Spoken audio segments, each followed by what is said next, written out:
Mayong udto, udto sa Wednesday, May 18, Mayo 18.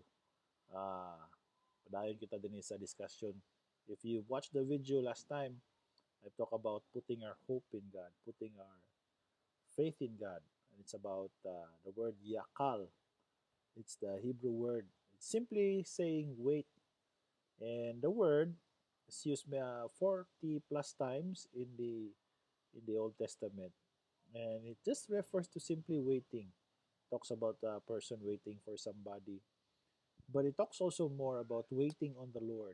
Okay, so there is the sense of this nice sense na gapaabot. Siyempre gahulat man, gapaabot ba? So about what is going to happen in the future.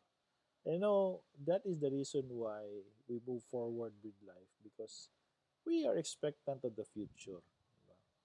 And we examined that one. I shared to you about that one gikan sa Salmo ni David, Psalm 42 verse 11. Sa panahon na hari na siya, daghan ng mga makaaway, and they keep saying, "Where is your God? Where is this God of yours? Asa naman imong Diyos na maluwas kanimo?" And of course he said, "I will put my trust in God. I will put my hope, my yakal, my sa tawag ni, taas mo kaya ang iyang pag-explain, pero gwapo po ni siya, very positive, confident expectation for the future with a sense of anticipation and certainty while waiting for the outcome." Iyo kay pagka-translate. So, basically, murag mao gid ang sense niya. So that's why a life of faith is a life of being expectant of the outcome, okay? In the future, in the days ahead. Of course, the Lord gives us a glimpse of what we are to expect in the future, the not of this world, sige ko pa to sa una. But He gives us victories, victories after victories, to say victories, to remind us that we could trust in Him and we can hope in Him. Diba? That's why one of our greatest problems is really waiting. So the word yakal, simply put, is to wait. Okay? Maghulat sa Ginoo, sa iyang intervention, sa iyang redemption, sa iyang fulfillment, sa iyang mga saad. Okay? Mo man actually ang nagahatag og kalami sa kinabuhi sa tumutuo sa anak sa Ginoo. Kay kung wala naman tayo paabuton sa iya. Pero nahagid tayo paabuton. Di ba? Ang mga senior, lipay sila, nas tayo paabuton kada bulan. Okay? Kung napo tayo paabuton kada bulan, kalipay kita. Pero kung wala na, murag, mao na to. Di ba? Wala na yung sense of moving forward. And I believe that's gihatag sa Ginoo, gift na siya. So we could continue to expect from Him. Diba? Tingnan din uh, with a sense of anticipation and certainty. Okay? Paabot kita nga sigurado kini di lang paabot nga murag sabi to nagpaabot din naman sudo siya moabot. Diskurahin na ta di ba? That's why mo dili lisod kayo moingon ta di na siya mobalik ang Ginoo. That is opposite of faith. Okay, pagtuo. So ingon din very positive ang explanation about yakal. Again, it is a confident expectation for the future with a sense of anticipation and anticipation and certainty while waiting for the outcome. Okay, sa mugawas. So again, there's a future that God ahead of, that has said to us through His prophecies, di ba? In the Old Testament, it was the coming of the Messiah. And now the Messiah is coming. This history, we're looking forward to the establishment of His kingdom and we will reign with Him forever. And wala pa niabot. Kaya kung niabot na, murag lisod man. That's why we continue to anticipate with certainty. But while waiting for the outcome, there are things that the Lord does in our lives to also fuel up our expectancy, our waiting on Him. Diba? So, giningon na ako, kining word, inani ang iyang expression, but it also simply, it is related, sani, girelate po siya to simply waiting, pagpaabot. Diba? But you are expectant sa gaabot. Dili kay ngon nga, ay, di naman sa moabot, kapoy naman, di na magpaabot na lang. Nothing that like that, but it's just you are expecting for it with certainty that it will come.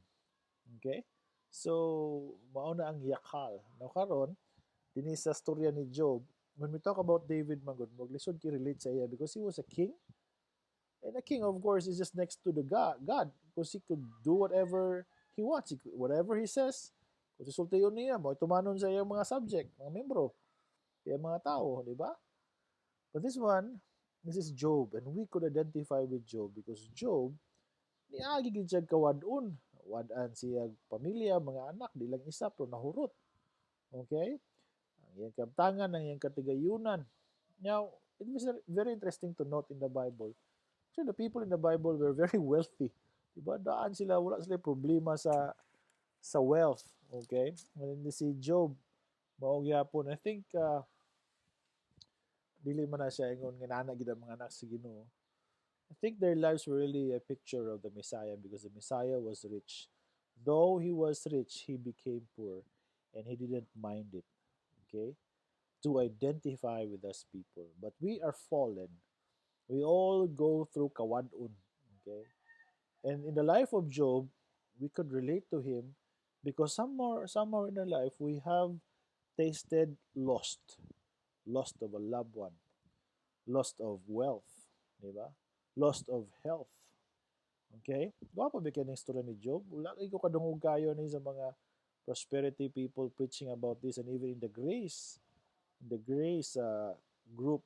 I don't know why because maybe they're having a hard time to connect it with trying to prove that all things are good ang may tabo, all things good are good ang may tabo ra gyud sa tuwa. But no, his story is there to really identify with us, but also to picture the Messiah. Though he was rich, he was wealthy, he became poor. And that's why he lost everything. He tasted loss. So we could identify with Job. Then interesting, dito na to sultiyon tanan ang story sa Biblia. But here, he said in Job chapter 13, and it's still the same word, yachal. Okay? But a different perspective, though he may slay me, ingon sa ubang translation. But in the New Living, Job 13:15, God might kill me. Okay?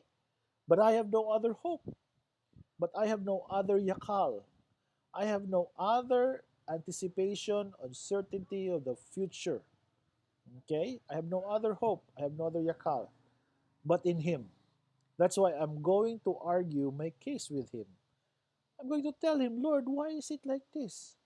I am yakaling on you. I'm yakal on you. I am sa to? Confidently expecting from you, okay, of a certainty while waiting for the outcome. But why are these things happening to me? Diba? So his hope was still on God. So he argued his case to the Lord. That's why the Lord answered him. The Lord is very gracious when he reveals himself to us. When he reveals himself to Job, he was gracious. Okay? But he let the other friends reveal themselves first. Ang ilang mga storya. God is saying that my message, me, I am different from your three friends. Your three friends will keep telling you you have sinned. But no, I have made you righteous, Job, because of your faith. Okay, and you are mine. I know you. This is what I have to tell you. What did God tell him? Who are you to question me? And I believe this is where many of the preachers and teachers and even those in grace are having a hard time to reconcile the sovereignty of God. That even though these things happen to us, negative things happen to us, the Lord, number one, knows, and the Lord is in control. Okay? I will not tell you that the bad things will happen to you. You might lose a loved one. It's a reality. You might lose your wealth. It is a reality. And you might lose your health. These are three important things in our lives. And I will not sugarcoat it telling you no, dili, but it might happen. When that comes, okay, always remember, though that he might slay me, our yakal is still in God. We can hope in him. Okay, we could argue our case just like Job, but the answer of God, who are you to question me? Okay, I know what I am doing. You yakal on me, you hope in me, you wait on me. That's why we know in the story of Job that, of course, the Lord really was good to him at the very end of his life, restoring everything, even double for what he lost. But the important thing that we see here that he yakal on the Lord. Even though he lost everything na, even lost hope, he still yakal on the Lord. He still put his confident expectation with certainty while waiting for the outcome. Simply put, wait on the Lord. Now, that is really a challenge. Even to wait is very hard. But let us be reminded that that's the nature of our lives, our faith. We wait on the Lord. And that's why Isaiah 40 makes sense. They that wait upon the Lord shall renew their strength, and they shall mount up their wings as eagles. So today, whatever challenges we are going through, whatever is happening to our lives, whatever is happening to this world, do not lose our yakal in God. Let us wait on Him with a confident expectation of a certainty while waiting for the outcome. Simply put, let us wait on Him. Let our hearts be calmed, kalmatong kasing-kasing. Let our hearts be at peace for whatever we are going through, that we could confidently expect from Him and we could wait from Him. So that's it for this Wednesday. And yes, we can see you on Sunday. Wala na yung problema schedule. And we could talk more about these things. Till then, thank you. God bless. Love you all.